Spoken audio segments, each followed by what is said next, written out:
Listen up, get ready, I'm not gonna take no more. There's a revolution, a revelation going on in my soul. Thank you, Kev Mo, and for bringing us in with Stand Up and Be Strong. And we're in Chicago, but a few of us are in Mexico. And we're here with another edition of the Live from the Heartland show.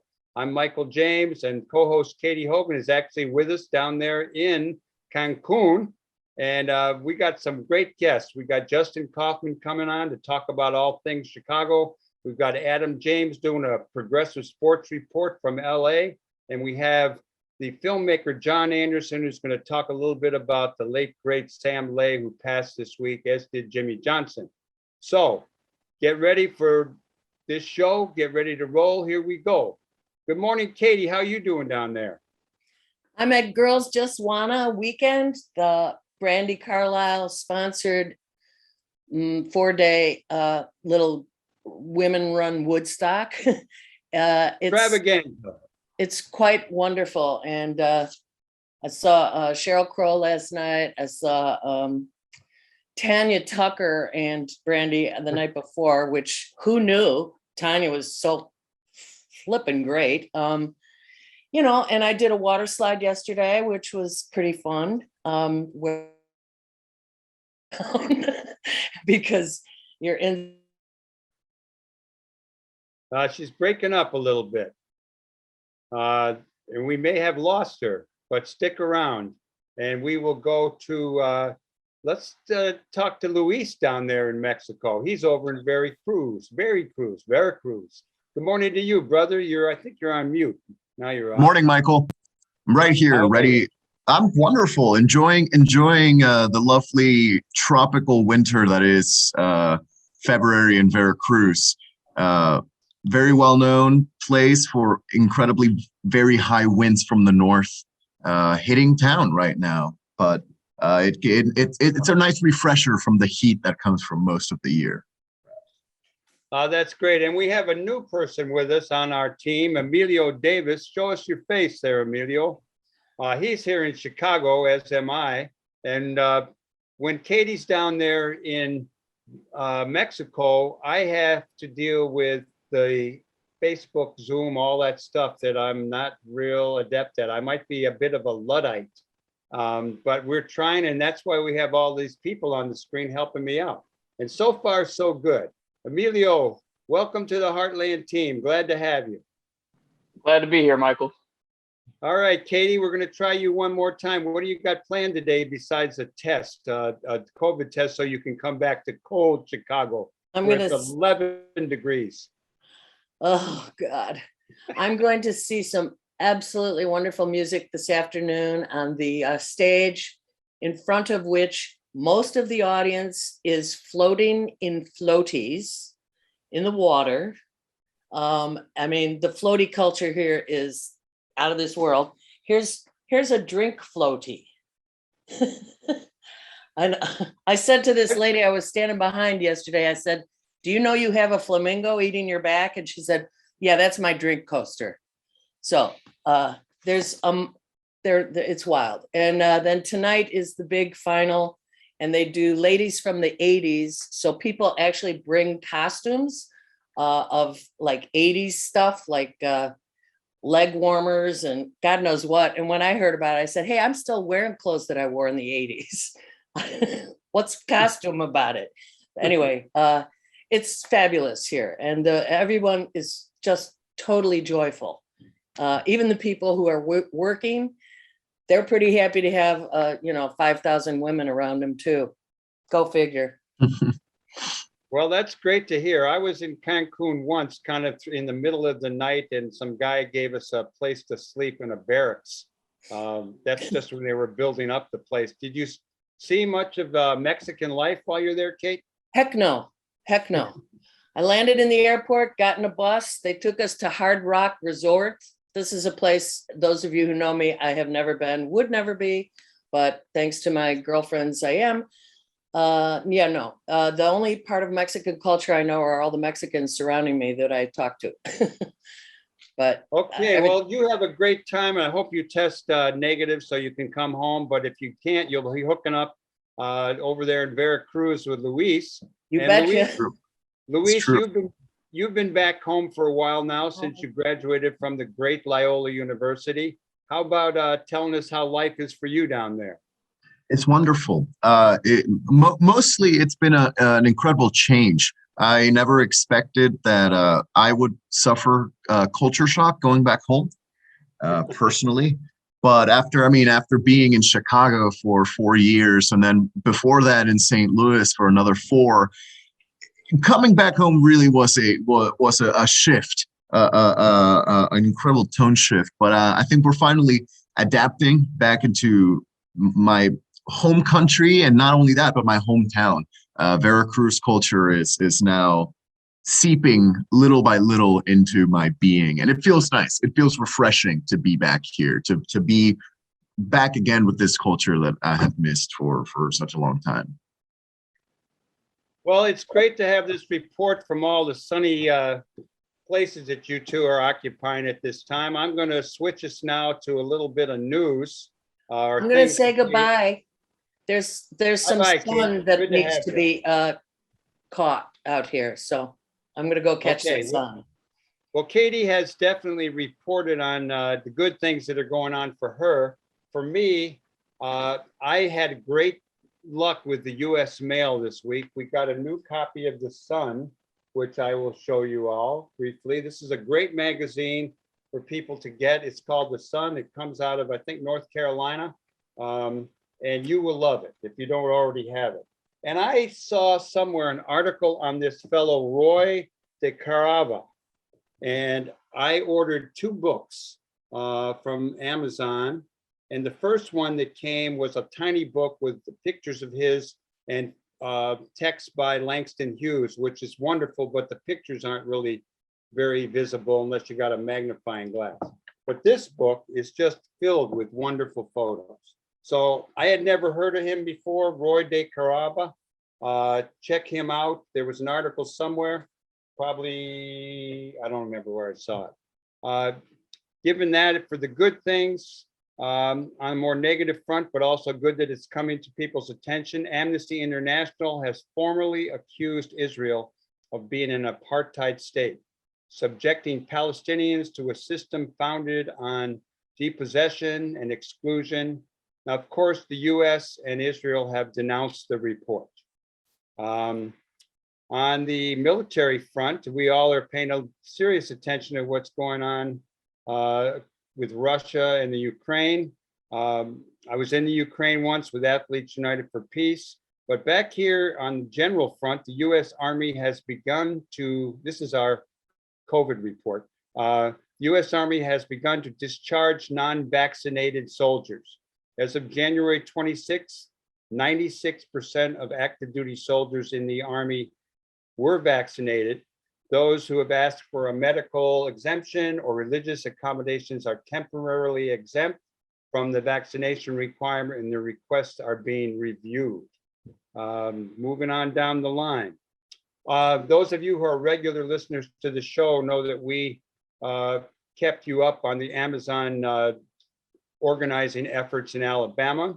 And we did report that the National Labor Relations Board was re-looking into that. And now what I've got here is Amazon workers in Bessemer, Alabama were allowed for a revote or on becoming the first Amazon warehouse in the US to unionize. We'll keep you posted on how that's going. Also, we've been talking a lot about Starbucks and the number of places around the country that are trying to organize, including Chicago. And I believe that number has grown to about 52. We'll try in the next couple of weeks to have a more detailed labor report on what we can learn from labor struggles of the past, as well as what's going on around the country new and how things are going. On the Chicago front, Jesse Sharkey has announced, he's the president of the Chicago Teachers Union. He has announced that he will not be running for re-election.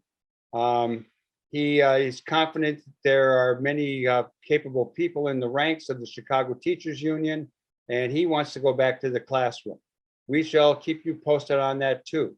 And as many of you in Chicago and even nationally know, because I've seen it on the national news, The police officer Van Dyke, who shot Laquan McDonald 16 times and went off to jail, he has been, I think, moved to a halfway house, and following all the rules from his second-degree murder, he's getting let out on probation. Of course, there's quite a strong reaction from activists and the family. And yesterday being Thursday, because we are recording on Friday for tomorrow, Saturday, a number of people were arrested downtown.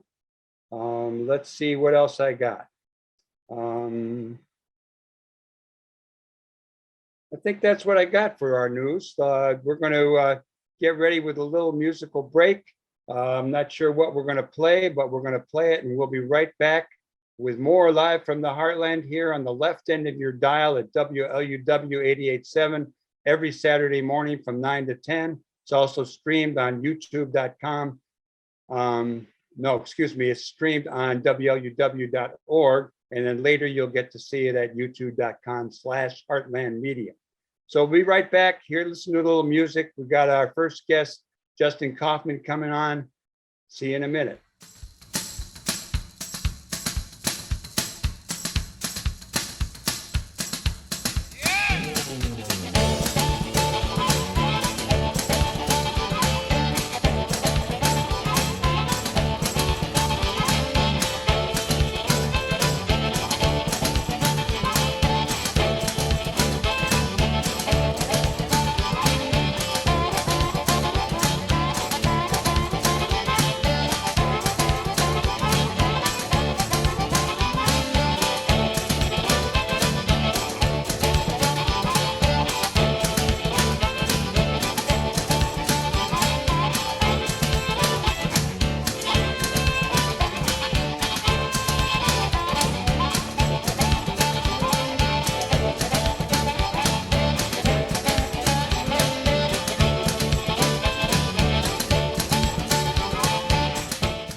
Welcome back to more live from the Heartland here on WLUW 88.7, and we're really glad to be bringing in our next guest, a fellow named Justin Kaufman. He's a longtime Chicago radio host and commentator, and he is working currently with Axios, as well as he has a new show on Twitch, which is new to me, called Chicago for Real on Twitch TV. So good morning to you, Justin. How are you? Good morning, Mike. How are you, buddy? Good. Justin has this new show, and he invited me to be on it last week, and we'll talk about that a little bit. But I first got to know you when Katy, Hogan, and I owned and operated the Heartland Cafe up in Rogers Park. And we had a little theater there called the Heartland Studio Theater, which was used to be a yoga space that we had. And then some Heartland employees started putting on plays, and you came along. Yeah. And you were one of the first tenants we had with a group called Schadenfreude. So tell us a little bit about the old days, how we got to know each other, and what you've been doing for the last 50 years. Yeah, right. Well, yeah, that was the late 90s, right? That was like right when I remember someone walked by and saw the theater, one of the guys from Schadenfreude, Adam.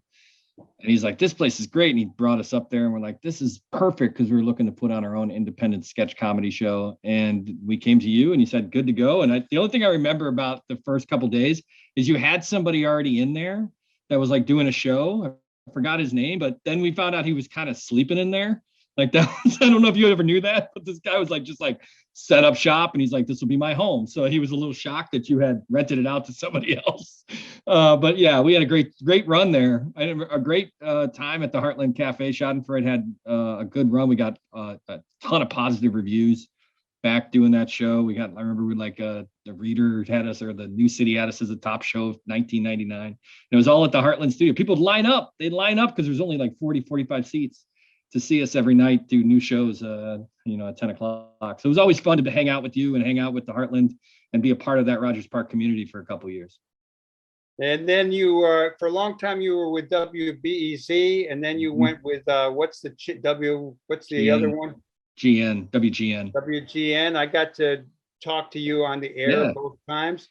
And now you're working lately, I just sort of discovered it. I'm a little, like I talked about earlier, I'm kind of a Luddite on some fronts. And all of a sudden, I've been looking at Axios every morning, Yeah. and very pleasantly surprised to all of a sudden see you.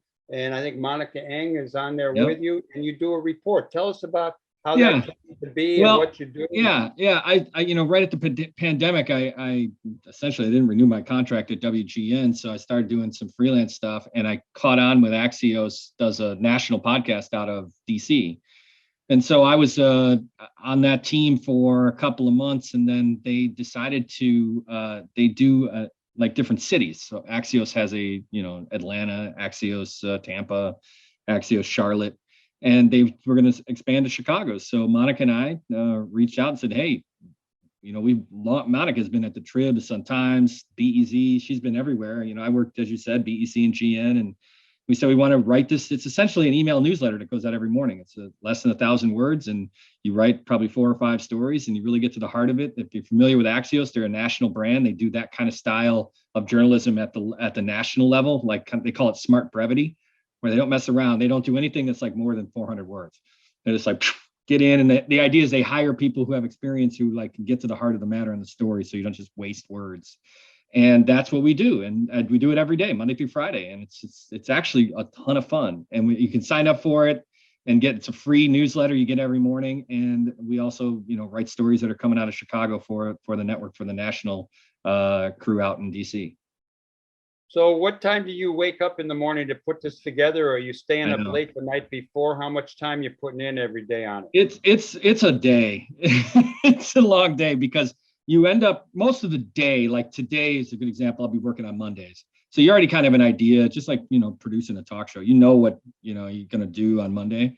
You start writing it, editing will come in the afternoon, and then you have to get up at 5-ish, and then you work the copy edits, and it comes out at 6:30 in the morning.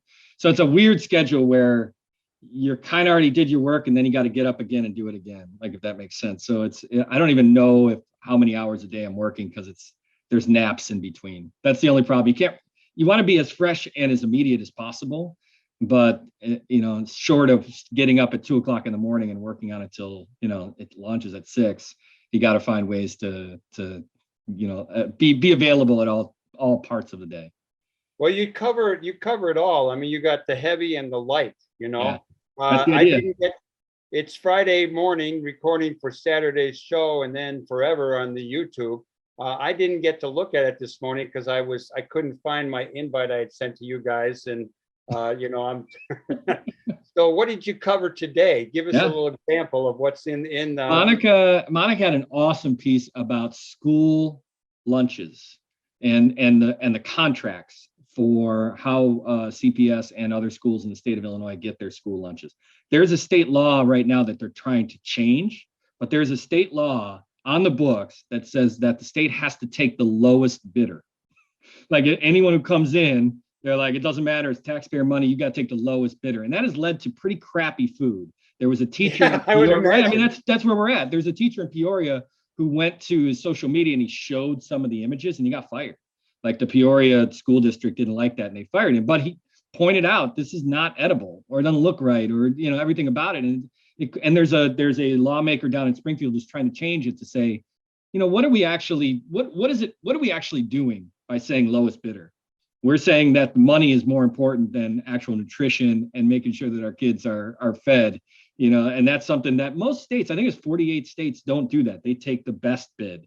But Illinois and another state, I don't know what it is, are the only ones that do lowest, and that's it. So you're going to get lowest quality if it's the lowest bid. So that's a story she did today. We also did historic photos of blizzards to show the difference. So we had some great archival footage from Getty. Getty has a collection of all these. We have Axios has the access to Getty images. So I can go through there, and I just put in 1967 Chicago, and it popped up a bunch of awesome old black and white shots of, buses stalled out. And I put in January 14th, 1979, and it popped up all these photos of snow that was up to the, top. And I put in 2011, and it popped up all these photos of Lakeshore Drive. And so we just kind of said, if you want to see what a blizzard looks like, here's the aftermath of those storms as opposed to the one we just had. So it's that kind of stuff we did this week. I remember the blizzard, I think 67. I was, ahead of it, rushing towards Chicago with a couple of guys from Uptown in the Joint Community Union, and we couldn't go any further than Gary, and we got stuck in a hotel on the floor with like 100 other people.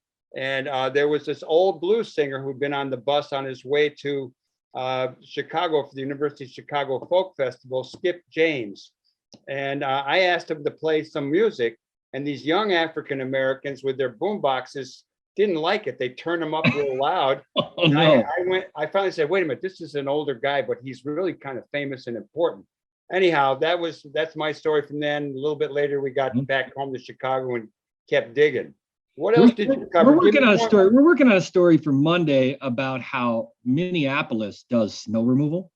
Oh, and good. yeah, and because Chicago has been, this is kind of an antiquated way they do it, where we just wait for plows to come through and then they plow everybody in and then we dig out and then the snow goes back on the street. Everything about it, we're looking at in what they do in Minneapolis, and all the residents pitch in, is that you move your car from one side of the street to a parking lot to somewhere else.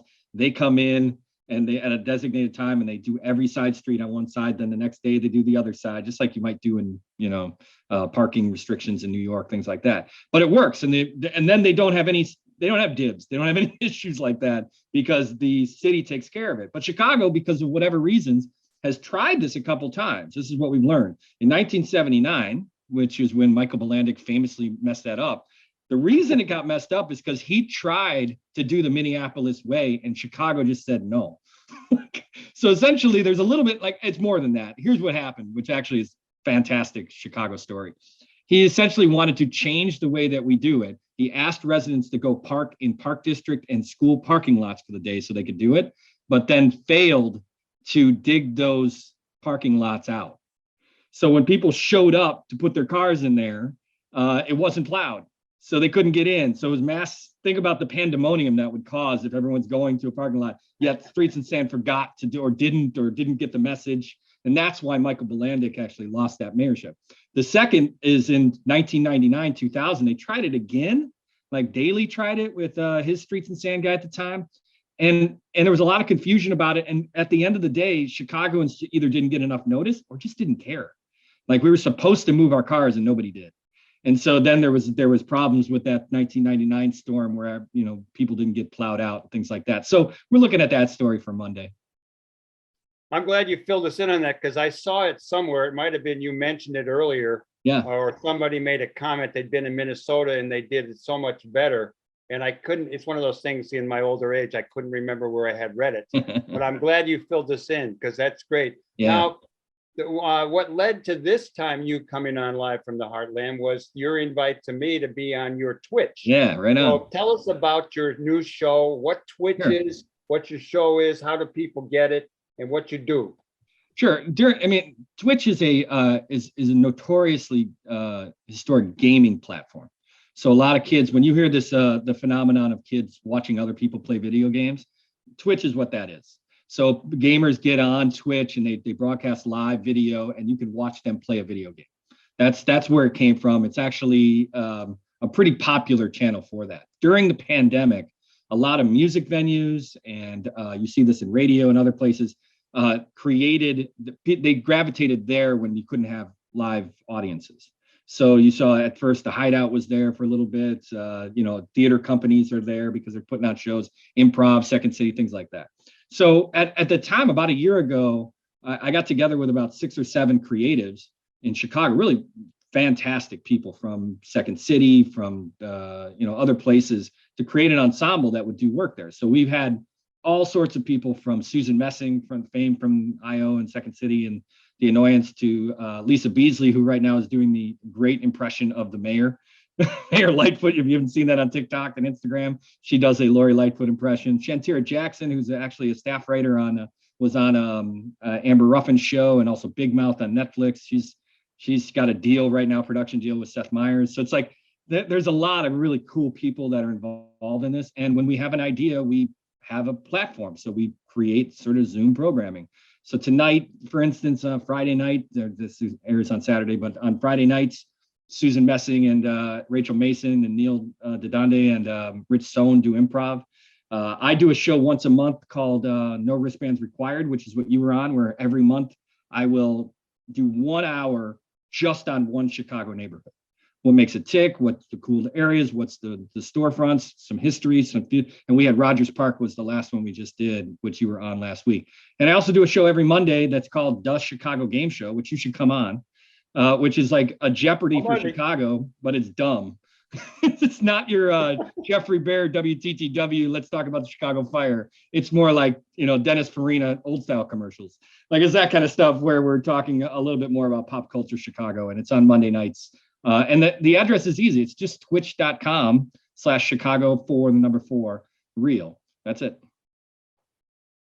Well, yeah, I went on. I didn't sign up for the app yesterday because of the gaming thing. I didn't realize what it was. I said, I'm not sure this is what I want to You don't have to sign up. You can watch it on your computer. You can watch it on your phone. You don't have to sign up for anything. Send me the link to the one I was on. Okay. Yeah. And what I wanted to ask you too, though, was how many of those have you done, the Chicago for Real so far? Well, those no wristbands that we did, the new neighborhood ones. No wristband. I think this was our 8th, 7th. So we started with Lincoln Park. Then we did Hyde Park. We did Logan Square. We did Bridgeport, Lincoln Square. I think I'm missing one here. And then Rogers Park. The next one is Little Village. Let me ask you, Justin Kaufman, our Chicago, not only a comic theatrical guy, but a radio host of great notoriety. In your travels around Chicago, as a longtime Chicagoan, give us what you see going on and what you think, like some of the, maybe the good, the bad, even something other, because you're going to these neighborhoods, you're talking to people in depth. What would you like to share with people? We got a few minutes left. Yeah. Go for it.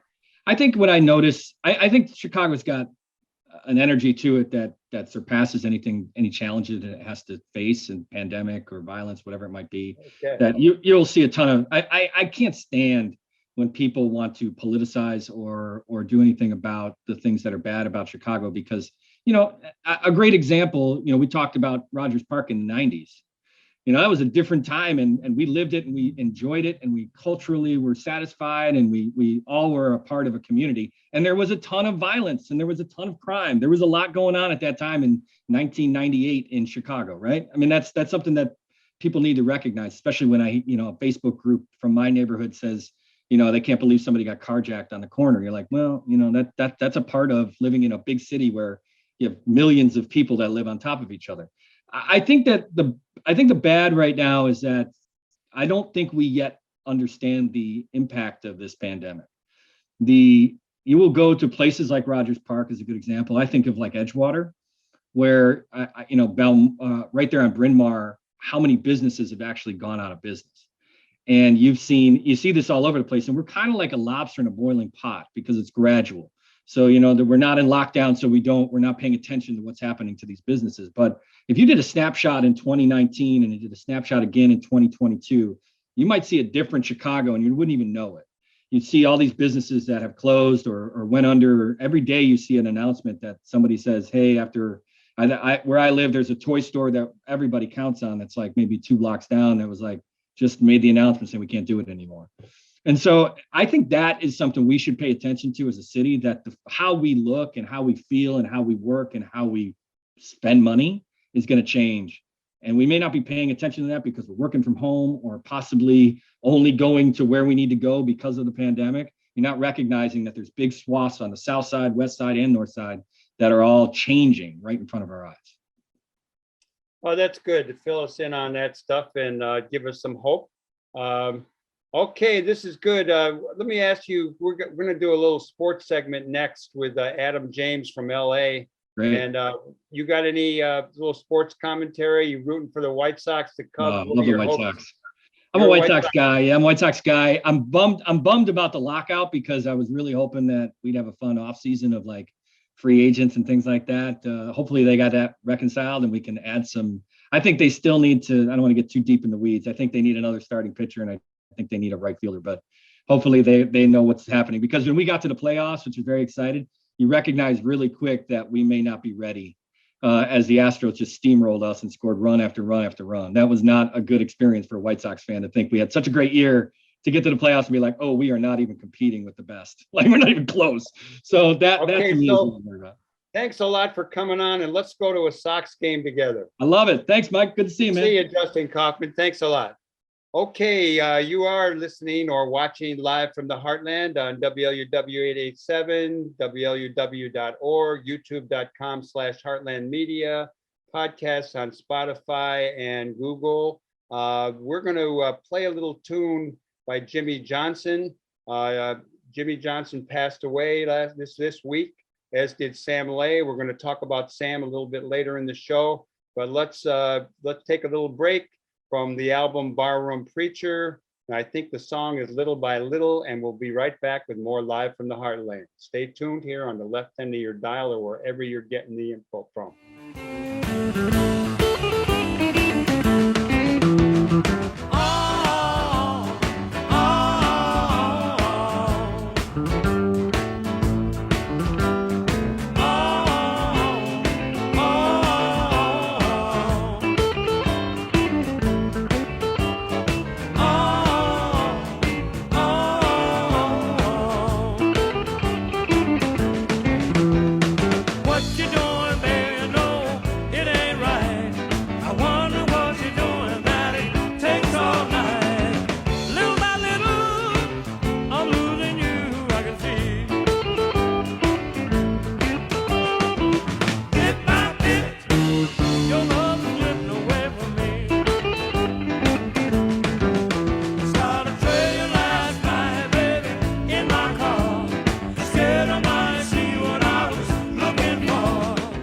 Okay, we're back. We're back with more Live from the Heartland. We're recording it on Friday, the 4th of February in the year 2022 for broadcast and streaming and beyond starting Saturday, the 5th. And usually we wait till the end of the show for the sports report, like when you used to go to a newspaper and you had to go to the back. But we're putting this next guy in the middle. The next guy happens to be my cousin Adam James, who I first really got to know when he was playing football for Northwestern back in the day. So from Southern California, get ready for a Live from the Heartland sports report. How you doing, Adam? I'm fantastic. Thank you very much for having me here. It's great to see you. And how is the weather out there in Los Angeles area? It's been quite cold for us lately. Not as cold as you're having, though. No, it certainly isn't. Let me get started with, I watch a lot of sports, and I know that there's Olympics going on. We've got a Super Bowl next week. We've got a coaching controversy and diversity questions in the NFL. The Australian Open is over. Basketball, both pro and collegiate, is full swing. Yes. We don't know what's happening with baseball. What do you got for us that you think is important and you want to share? Well, first off, I want to take time to recognize this is, of course, African American History Month, Black History Month. And I was very honored to have been a player under the very first African American head coach in Big Ten history, Dennis Green. And Denny was a fantastic man and a great coach. He had a very interesting story. He was part of Bill Walsh's system. He was an assistant coach on the 49ers when they won the Super Bowl the first time with Joe Montana. And he was the running backs coach. And he got the opportunity after that to coach at Northwestern as their head coach. And at the time, nobody called it the West Coast offense. The term was the Bill Walsh system. And Denny was a master of it. And he came to Northwestern, and he was the one who turned around that program. After years of difficulties, he was the one that brought in an NFL system, a dynamic, new, cutting-edge offense. And he changed the entire culture at Northwestern. And it would be really wonderful for Northwestern and the Big Ten Conference to recognize Denny. Under the circumstance, everything that's been going on lately, it would be really neat to do something for Denny Green and maybe bring back some of his great players like Chris Hinton and Curtis Duncan and Steve Tasker, and have them be there, Tasker, to be there to recognize him. That would be wonderful. Yeah, Denny Green. Well, so what do you think about what's going on with the coaching questions in the NFL right now? Well, it's interesting. You and I texted immediately when this came out, and my first comment was, change is coming. But then I followed that up with, but it's not coming fast enough and it needs to hurry up. Because honestly, in the history of the NFL, there's only been 21 African-American head coaches ever. And a lot of those men that served in those positions are gentlemen who took the job under duress. They were asked to step in as the new head coach when the previous head coach was fired. A lot of those 21 men were not given a real job of being head coach and the real opportunity to build a program. So we want to see more of that. And, it's very unfortunate what's happened with Brian Flores, and what's being brought to light is not good. But tell our listeners what happened. Well, there was a NFL head coach named Brian Flores from the Miami Dolphins who was fired at the end of the season, despite having a winning record, despite having 2 winning records in a row for a team that had not had that in a decade. And then he was let go. And it was surprising. And then since then, he's been a candidate for a couple of jobs, but didn't get it. And at this time, this year, there have been no new African-American head coaches hired. And there have been several head coaches hired. So the pattern is repeating. And that is, so Brian was so frustrated that he's started a class action lawsuit of racism against the entire NFL. And he's also named 3 teams specifically, including his former employer, the Miami Dolphins. So again, the real thing that's happening here is whether or not his case will be victorious and whether that will be the impetus of change. The important thing is that change has to happen and we need to work towards that. And I think today, and I thought, well, what would facilitate that change? What would make that? And I hate to say it, but it comes back to the players, and I hate to put it on the NFLPA, the Players Association, because they have enough to fight for every time they go into negotiations.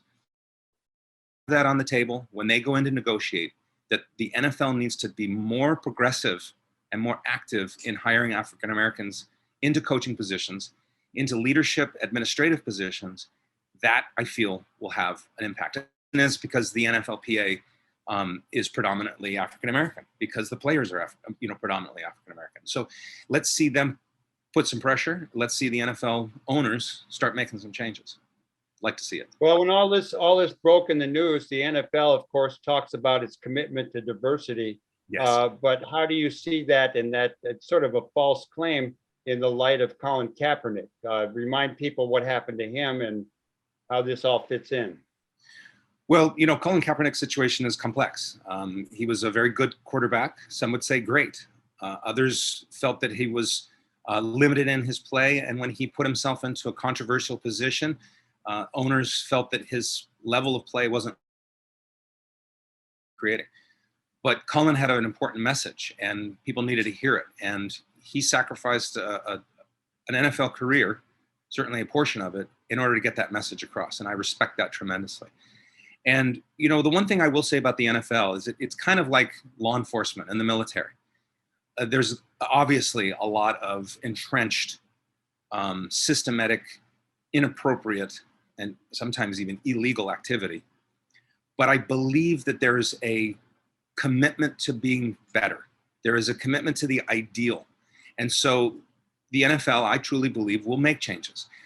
And in fact, I thought about that as well. And leading up to this is the NFL is probably the one sports league that has been willing, well, them and the NBA, willing to make changes. Their history be damned. We don't care about the records of yesterday. We want our game better tomorrow. We want to be safer and be more.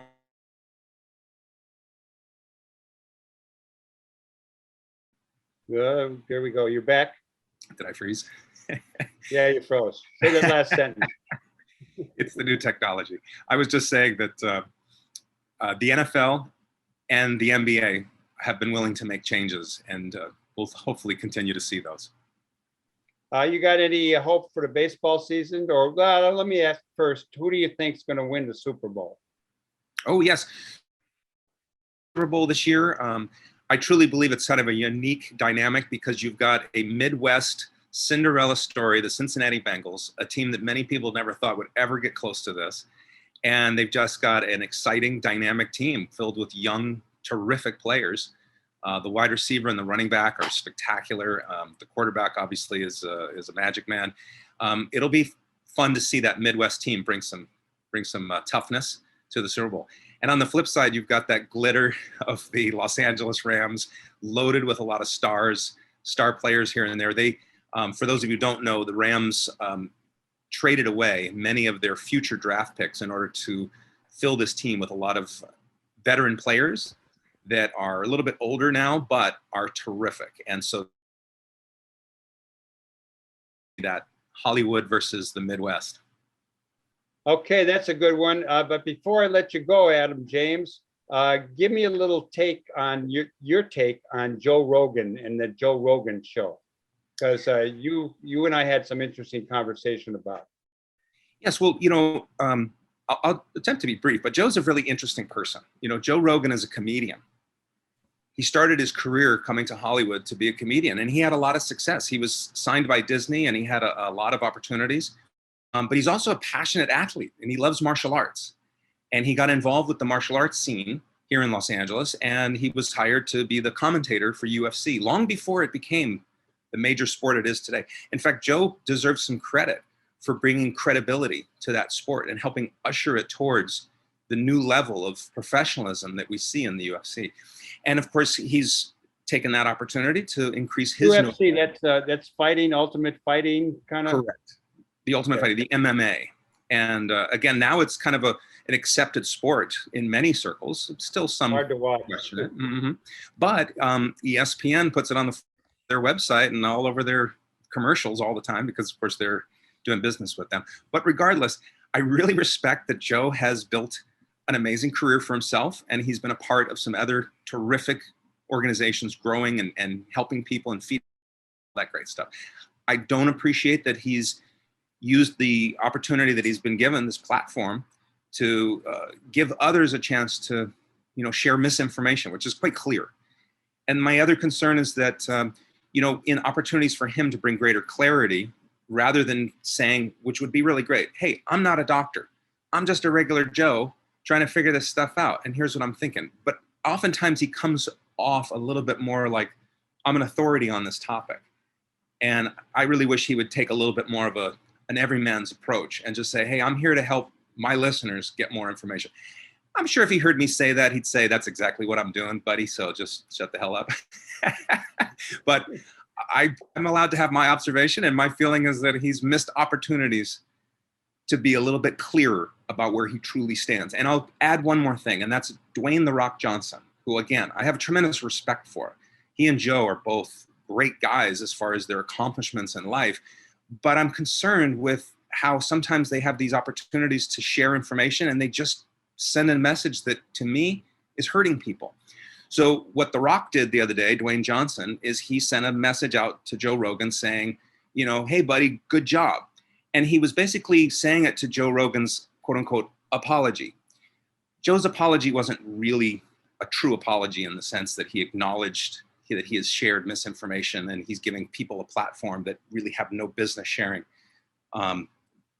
So as a result, The Rock's tweet began trending on the news as The Rock backs Joe Rogan.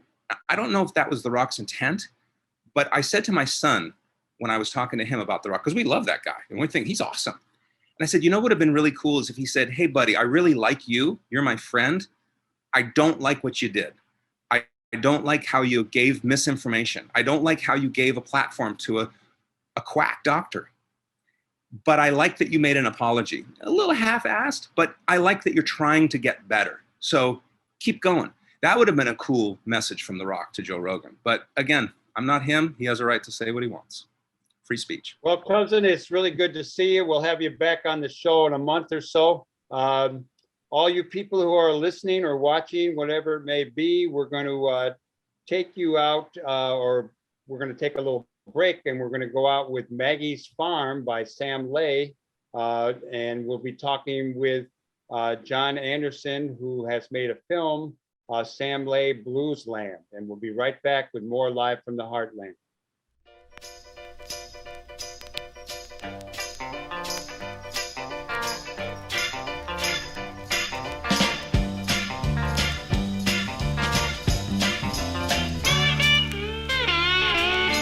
ain't gonna work on Maggie's farm.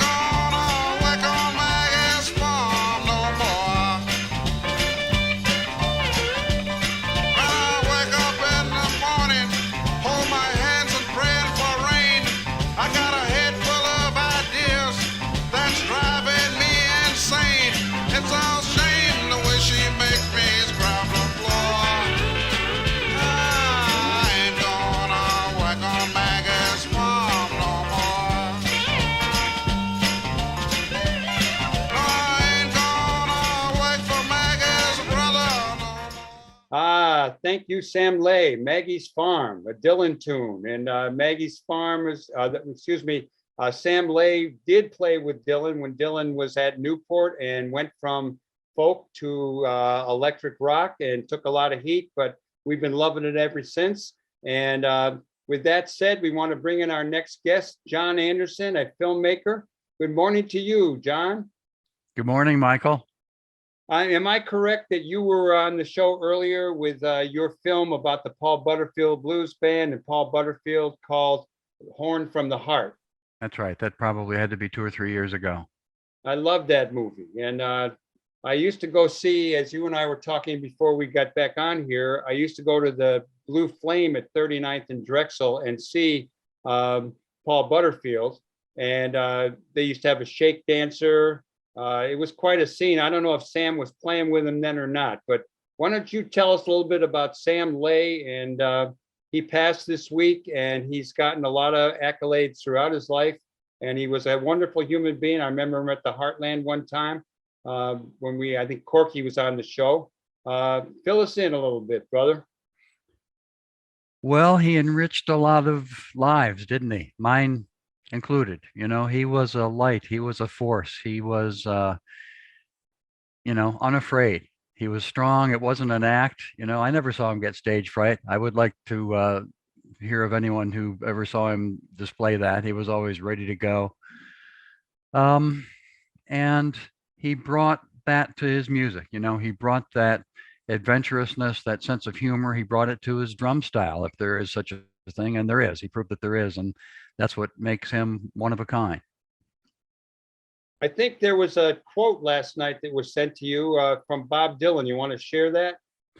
Yes, Bob says Sam Lay is the greatest blues drummer of all time. What more do you need to say than that? They had a relationship, of course. It started that day, I guess it was July 25th, 1965 at Newport, but it continued after that. Sam made an impression after that Newport show, and Bob brought him into the studio, and he played on the session, a good number of sessions, much of which is released in the box set that Bob put out called The Cutting Edge, where all of those recording sessions are. And a lot of the stuff was released, and as with everybody else, he made a mark on Bob. And Bob, because of that and because of his relationship, I think, with Bloomfield, which is a great story, he's always been so generous to us as we make our Chicago blues films, and that extended to this quote. Tell us how you met Sam Lay. I met him. Yes, I do. Of course I do. It was March. I barely remember it. It was March 19th or 20th, 2008. Okay. I guess it was the rehearsals for the Chicago Blues Reunion show at Park West then. I don't think I'd met Sam before then. Maybe in passing I had, but that was when he made his first mark. And then it wasn't long after that, he made his mark on my buddy Michael Prussian, who came to a Chicago Blues Reunion rehearsal and witnessed Sam, and Mike is a filmmaker, and he said, we need to make this film about Sam Lay. And that was the incentive for that, the impetus for it. And you can see it now. It's on most of the streaming services. It's on Amazon and iTunes and Apple, and you can find it just about anywhere. We tried to explore Sam's entire oeuvre and life, but you could never do that in a 70-minute, 80-minute film. Well, give us a little hint about what's in the film, some highlights that people might want to get ready for as they go to the services to get it. Well, you learn a lot of things, about his past. Of course, his father was a banjo player, a country banjo player, and Sam had country roots. And Sam said that his father was the first Black man to perform on the Grand Ole Opry stage. I think he said he was part of Roy Acuff's band, but I might have that wrong. Oh, so many things. He had a wild and woolly childhood in Birmingham, Alabama. When you look like Sam, you can't help being a ladies' man, and that creates its own issues and advantages. And so Sam certainly, as he was growing up, the way I hear it, after gigs, and even after he came to town here and he was playing with Wolf and Muddy, these larger-than-life characters, the ladies tended to gather around Sam during the intermissions. And nonetheless, he had a beautiful family, a wonderful wife, Liz, and three beautiful children. And I just feel, really lucky to have been a part of their lives. Well, why don't you fill in, while we got the opportunity, fill in your listeners on your other film, Horn from the Heart, because that one was pretty neat too. And then I'll ask you about more films. It's about Paul Butterfield, the great Chicago harmonica player. It covers his life and career, the highs and the lows, and so many generous contributors, including Bob Dylan and Jim Kweskin and Jeff Moldauer, Maria Moldauer, Marshall Chess. Oh, I can't even remember all of the people, and all the Chicago great blues guys, Nick Gravenitis and Barry Goldberg and Corky Siegel. And it played around the festivals, and now it's available everywhere, and it's doing great. People in these COVID times, I think, are watching music documentaries more than ever. John, how did you get into making films? Dad brought home an 8mm camera, like everybody else, like Sam. Let's not forget Sam's 8mm camera. Yeah, you said Sam made some films. He bought it for his wife around the Christmas of '60, maybe, and got some color film for it and learned how to use it. And I don't believe she ever saw the thing again. He took it with him on the road and everywhere that he played, and shot this silent 8mm film that was so integral to many of the films that I've made. It's you've got Muddy, you've got Wolf, you've got Otis Rush, you've got the real people who loved Sam enough to let him put a camera in their face. So it's really an unbelievable glimpse into the blues scene, the Chicago blues scene, and just life in Chicago during those times, the 60s, 70s, and 80s. I became a filmmaker. Go ahead. No, I was going to say, I only know of the two films now, and I'm looking forward to watching Bluesland. I did watch the trailer early this morning.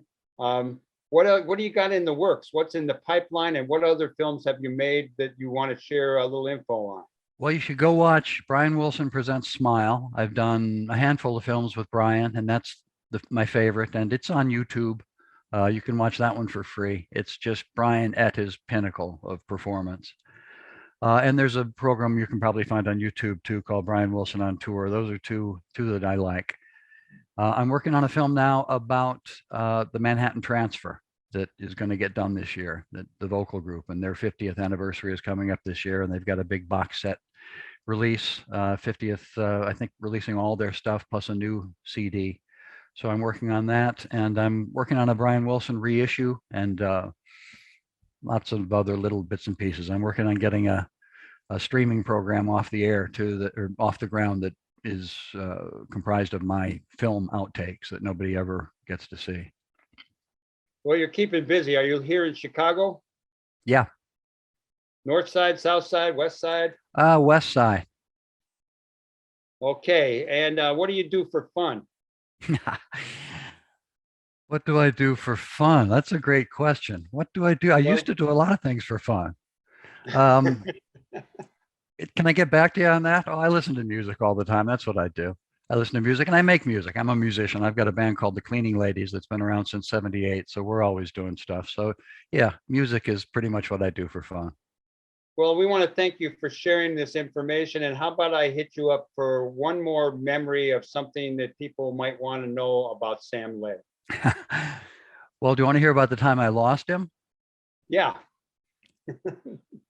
Probably about 5 years ago, they showed Sam Lay in Bluesland down at the University of Illinois at Champaign, and I drove him down, and we were going to speak afterwards, and he had a gig the next night down there with Corky, so he was just going to stay in Champaign. So we drove down, and that was just such a fun, of course, ride. It's always good to be alone with Sam.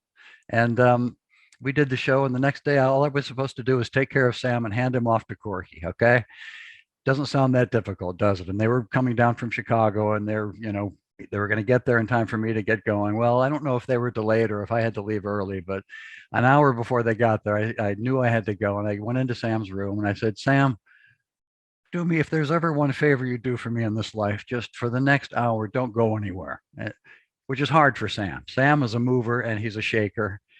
And he put on his old man routine that he's so good at.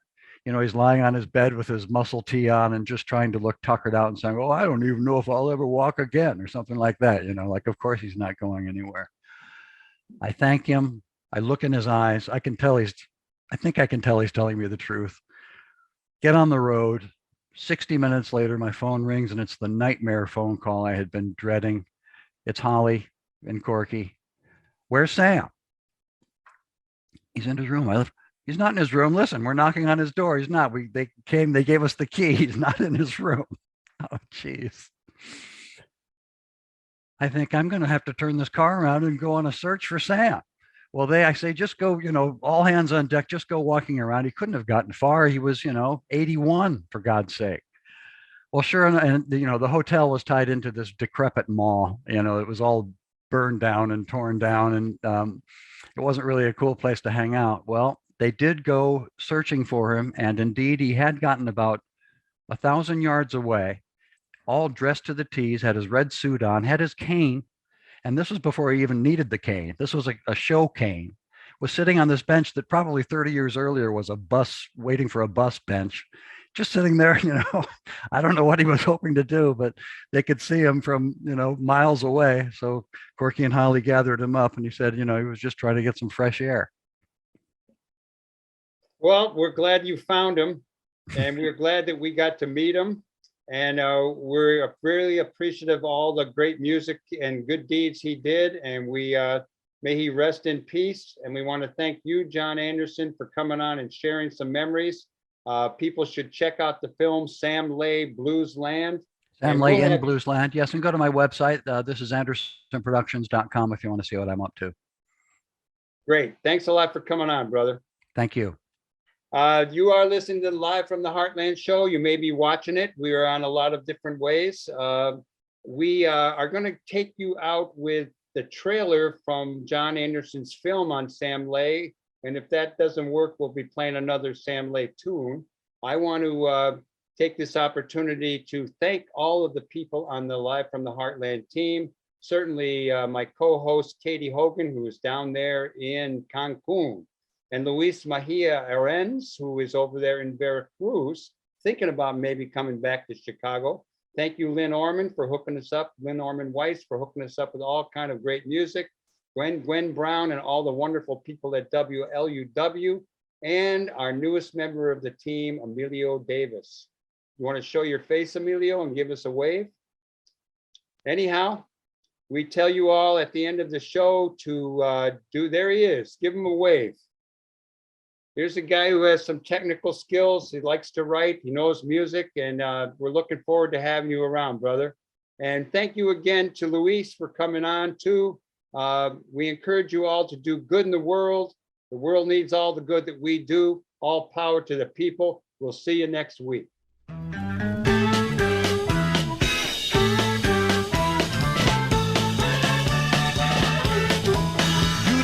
Rather be sloppy drunk now than anything I know.